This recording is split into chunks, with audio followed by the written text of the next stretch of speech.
యేసుక్రీస్తు ప్రశస్తమైన నామంలో మీ అందరికీ వందనాలు తెలియచేస్తూ ఉన్నాను. సరే, దేవుడు మనకిచ్చిన ఈ యొక్క బైబిల్ గ్రంథం చాలా అమూల్యమైనది. ఈ యొక్క వాక్యాన్ని మనం ఎందుకు చదివి లోబడాలి, ఎందుకు దేవుని వాక్యానికి విధేయత చూపాలి అంటే, మనం దేవునిలో ఆత్మీయంగా ఎదుగుట కొరకు ఏం చేయాలి అంటే దేవుని వాక్యాన్ని చదివి దానికి లోబడాలి. మనం చాలా జాగ్రత్తగా ఆలోచన చేయగలిగితే, పుట్టిన పిల్లవాడు 25 సంవత్సరాలైనా శారీరకంగా ఎదగకుండా 3 అడుగులే ఉంటే వానిని చూసిన తల్లి హృదయంలో నొచ్చుకుని నా కుమారుడు ఎందుకు శారీరకంగా ఎదుగుతులేదు అని బాధపడతారు. పుట్టిన పిల్లవాడు మానసికంగా ఎదగక, అంటే సరైన వస్త్రాలు వేసుకోవడం రాక, సరిగా మాట్లాడడం రాక, నోరంతా సొంగలు కక్కుకుంటూ, లేక మాట్లాడిన మాటకు సరిగ్గా జవాబునివ్వక, ఆ మానసికంగా ఎదగని వ్యక్తిని చూస్తే తల్లి హృదయము నొచ్చుకుంటుంది. అలాగే పిల్లలు కూడా, పుట్టిన పిల్లలు పెరిగి పెద్దవాళ్ళు అవుతూ ఉండగా సామాజికంగా ఎవరితో ఎలా మాట్లాడాలి, ఎలా ఇతరులతో వ్యవహరించాలి, ఎవరిని ఏమని పిలవాలి అన్న విషయాలు తెలియకపోతే వారిని చూసిన తల్లిదండ్రులకు బాధ కలుగుతుంది. అలాగే మనం ఆత్మీయంగా గనక ఎదగకపోతే పరలోకమందున్నటువంటి తండ్రి కూడా మన నిమిత్తం ఏమవుతాడు అంటే మనసులో నొచ్చుకుంటాడు, బాధపడతాడు.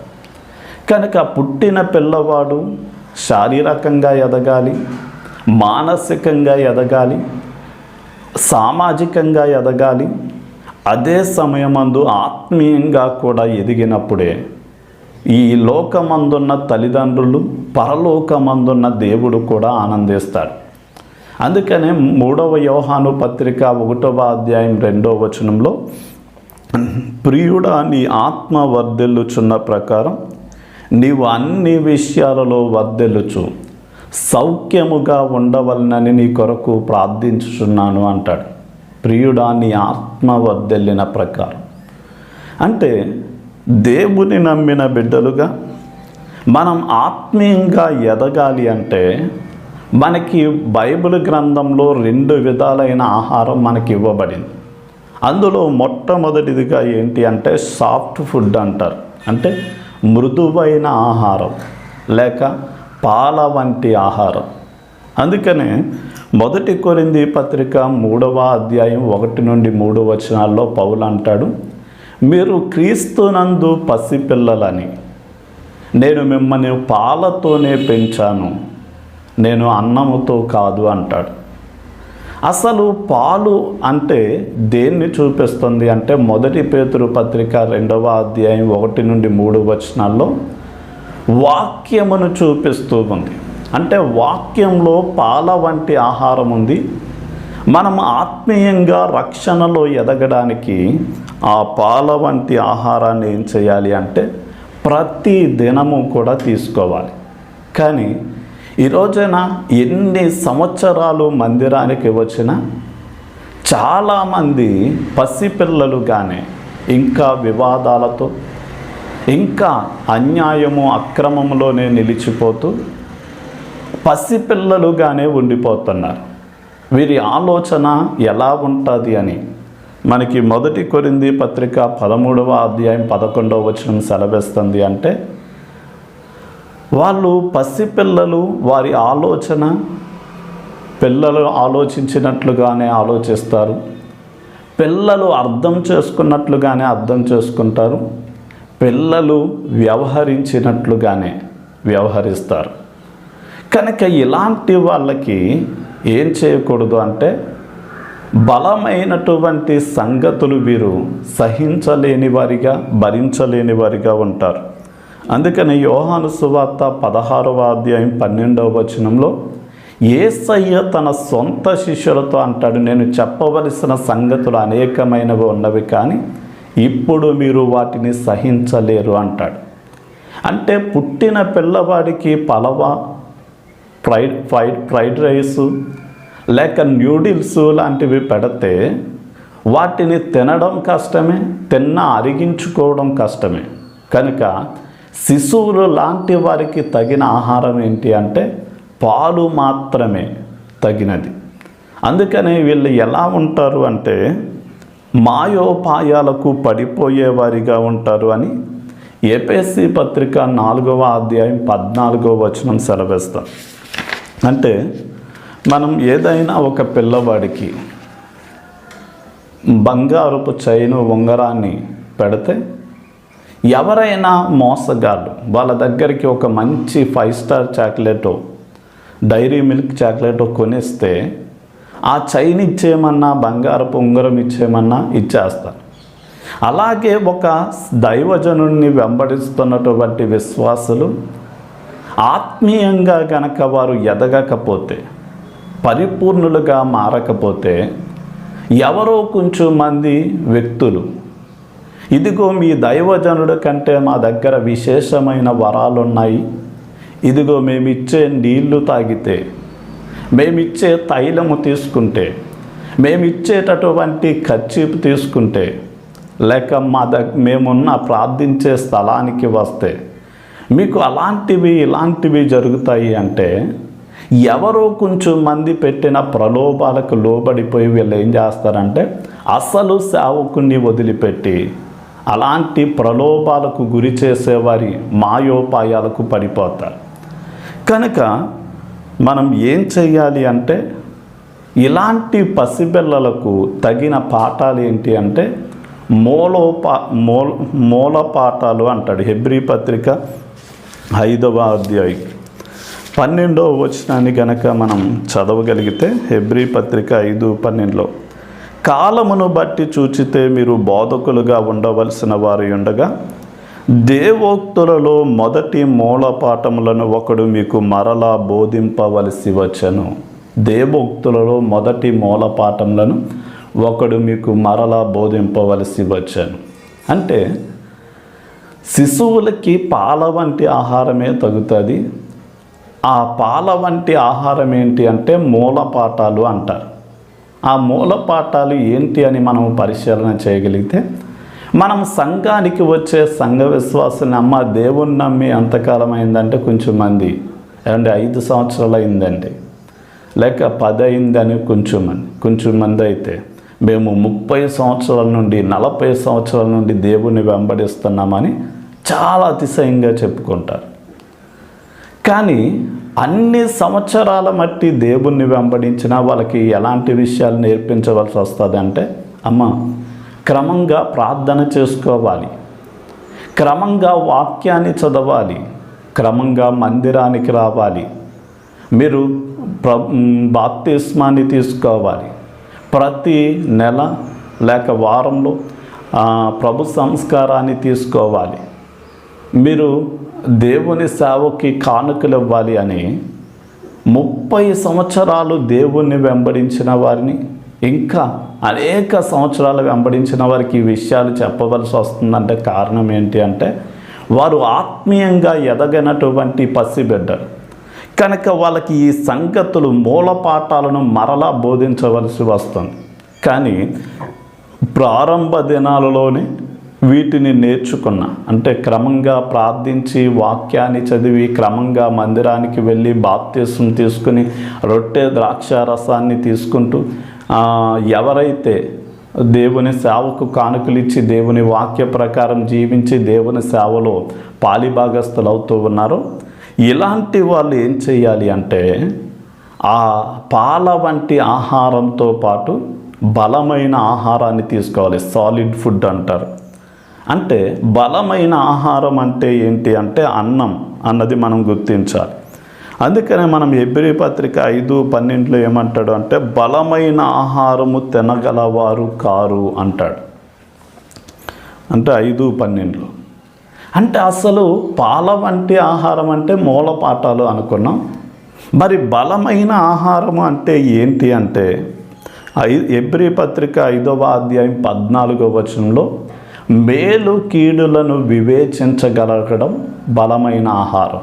ఏది మేలో ఏది కీడు, ఏది మంచో ఏది చెడో మనం గ్రహించగలిగిన స్థితిలో ఉండడమే మనం బలమైన ఆహారం తీసుకోవడం.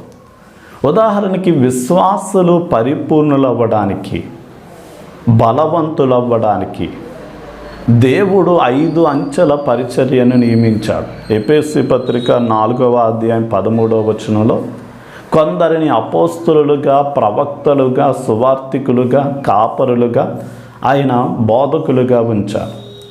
ఈ 5 రకాల పరిచర్య ఎలాంటిది అంటే మన చేతికి ఉన్న 5 వేళ్ళు ఎలాంటివో ఇందులో ఏది ఎక్కువ కాదు, ఏది తక్కువ కాదు, ఏది ప్రధానమైనది కాదు, ఏది అల్పమైనది కాదు, అన్నీ సమానం. దేనికుండే గొప్పతనం దానికి, దేనికుండే ప్రాధాన్యత దానికి ఉంది. అలాగే నేను చేసే పరిచర్య గొప్పదనుకోకూడదు, కానీ ఈ 5 అంచెల పరిచర్య అన్నీ కూడా దేనికి కలిగిన ప్రాధాన్యత దానికి ఉంది. ఇప్పుడు ఈ పరిచర్యలు చేసే పనేంటి అంటే ఒక విశ్వాసి ఆత్మీయంగా పరిపూర్ణులవ్వడానికి బలమైన ఆహారాన్ని అందిస్తాయి. అంటే బలమైన ఆహారము అందించడం అంటే ఏది మంచో ఏది చెడు, ఏది కీడో ఏది మేలో, ఏది పాపము ఏది పుణ్యమో వారు గ్రహించి మంచిని మేలును హత్తుకొని దాన్ని వెంబడిస్తూ ఏది కీడో ఏది నష్టాన్ని కలిగిస్తుందో దాన్ని విడిచిపెట్టడానికి విశ్వాసులు అలాంటి గ్రహింపు కలిగిన వారిగా మార్చబడాలి. అందుకనే 1 తెస్సలోనిక పత్రిక 5వ అధ్యాయం 21వ వచనంలో సమస్తము పరీక్షించి మేలైన దాన్ని చేయండి అంటాడు. అంటే ఆ సమస్తము పరీక్షించి మేలైనది ఏంటి అంటే అక్కడ 13వ వచనం కాన్ని మాట్లాడుతూ మీరు దైవజనులను మిక్కిలి ఘనంగా ఎంచాలి అని, అందరితో సమాధానంగా ఉండాలి అని, అక్రమముగా నడుచుకునే వారికి బుద్ధి చెప్పాలి అని, ధైర్యము చెడిన వారిని ధైర్యపరచాలి అని, బలహీనులను బలపరచాలి అని, అందరి ఎడల దీర్ఘశాంతం కలిగి ఉండాలి అని, ఆ కీడుకు ప్రతి కీడు చేయకూడదని, ఎడతెగక ప్రార్థన చేయాలి అని, మనం ఎల్లప్పుడూ సంతోషంగా ఉండాలి అని, మనం ఎల్లప్పుడూ కృతజ్ఞతలు తెలియచేసేవారిగా ఉండాలి అని అక్కడ ఏం చేస్తున్నాడు అంటే మనకి బోధిస్తున్నాడు. అంటే సమస్తము పరీక్షించి మేలైన దానిని మనం ఏం చేయాలి అంటే వెంబడించడమే మనము బలమైన ఆహారం తీసుకుని ఎదిగిన విశ్వాసకి సూచన. రెండవదిగా బలమైన ఆహారంలో ఇంకేంటి అంటే మనము క్రీస్తు స్వారూప్యంలోనికి ఎదగడం. మనం క్రీస్తు స్వారూప్యంలోనికి ఎదగడం. అందుకనే మనకి 2వ పేతురు పత్రిక 1వ అధ్యాయం 3 నుండి 9 వచనాల్లో 3వ వచనంలో అంటాడు, దేవుని గూర్చిన అనుభవ జ్ఞానం మూలంగా మన జీవానికి భక్తికి కావలసిన వాటిని దేవుడు అనుగ్రహిస్తున్నాడు అని.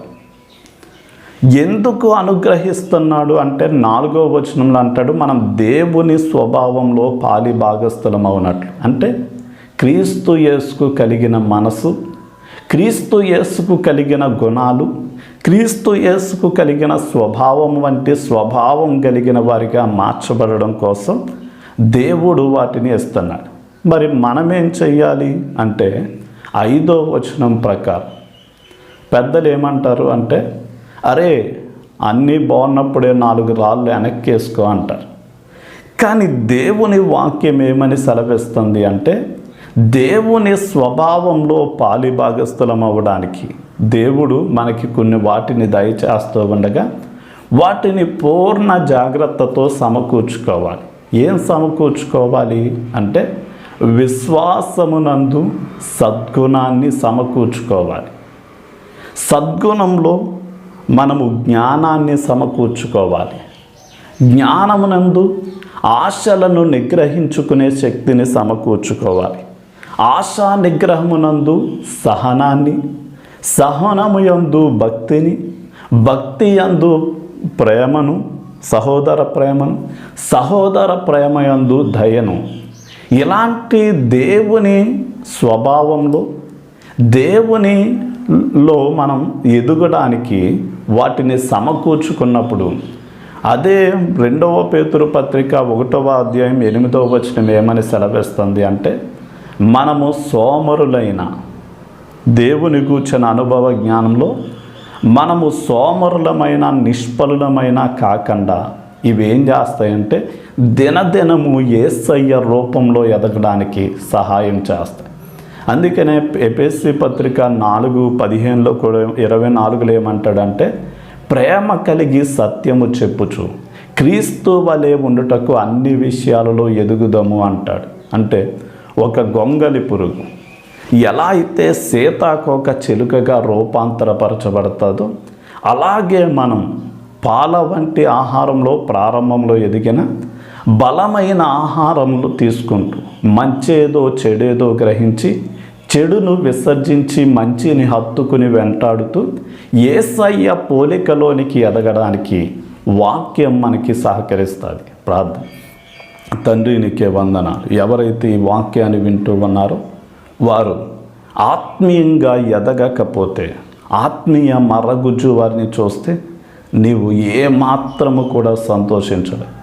కనుక ప్రతి ఒక్కరూ కూడా దినదినము నాయన చెడుతనాన్ని అసహించుకొని మంచిని మేలును జరిగిస్తూ యేసయ్య పోలికలోనికి మార్చబడడానికి పాల వంటి నీ వాక్యాన్ని, అన్నము వంటి నీ వాక్యాన్ని దినదినము స్వీకరించి నాయన ఆ మాటల ప్రకారము జీవిస్తూ ఆత్మీయంగా ఎదగడానికి ప్రతి ఒక్కరిని కూడా మీరు నాయన ఆ ఎదగడానికి సహాయం చేయమని నజరేయుడైన యేసు నామంలో అడిగి వేడుకుంటున్నాం తండ్రి. ఆమేన్.